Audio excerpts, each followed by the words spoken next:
বিসমিল্লাহিররহমানিররহিম। আসসালামু আলাইকুম। Welcome to digital education Bangladesh. প্রিয় শিক্ষার্থীবৃন্দ, আজকে আমরা জানব কর্মমুখী প্রকৌশল শিক্ষা 2 সপ্তম শ্রেণী ভকেশনাল অতি সংক্ষিপ্ত প্রশ্নের উত্তর। পৃষ্ঠা নম্বর আসছে 21। 1 নম্বর প্রশ্ন হচ্ছিল ভাইস কাকে বলে। ভাইস এমন একটি যন্ত্র যা বিভিন্ন প্রকৌশলী কাজে ব্যবহৃত হয়ে থাকে। এতে দুইটি সমান্তরাল চোয়াল বা মুখ থাকে, যার একটি স্থির থাকে এবং অন্যটি স্ক্রুর সাহায্যে সামনে পিছনে সরানো যায় বা স্লাইড করা যায়। প্রকৌশল কাজে ব্যবহৃত হয়। ভাইসে কয়টি চোয়াল থাকে? উত্তর হচ্ছে 2টি। 3 নম্বর প্রশ্ন ছিল ভাইস কত প্রকার বা প্রধানত কত প্রকার।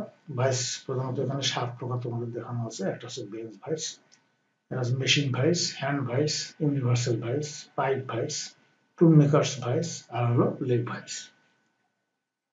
এরপরে প্রশ্ন, লেআউট কাজ আরম্ভ করার পূর্বে প্রত্যেক বস্তুর বা ধাতু খণ্ডের উপরিভাগে নকশা অনুসারে কতগুলো রেখা টেনে এবং চিহ্ন দেওয়ার প্রণালীকে লেআউট বলে।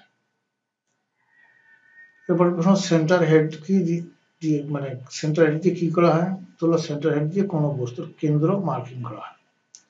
6 হলো কার্যবস্তুকে সাধারণত কৃষির উপর রেখে মার্কিং করা হয়। উত্তর হলো কার্যবস্তুকে সাধারণত ভূমির সাথে সমান্তরালভাবে রেখে মার্কিং করা হয়। তো তোমাদের সবাইকে থ্যাংক ইউ, ধন্যবাদ। পরবর্তী ক্লাস দেখার আমন্ত্রণ জানিয়ে আজকে এখানে বিদায় নিচ্ছি। খোদা হাফেজ।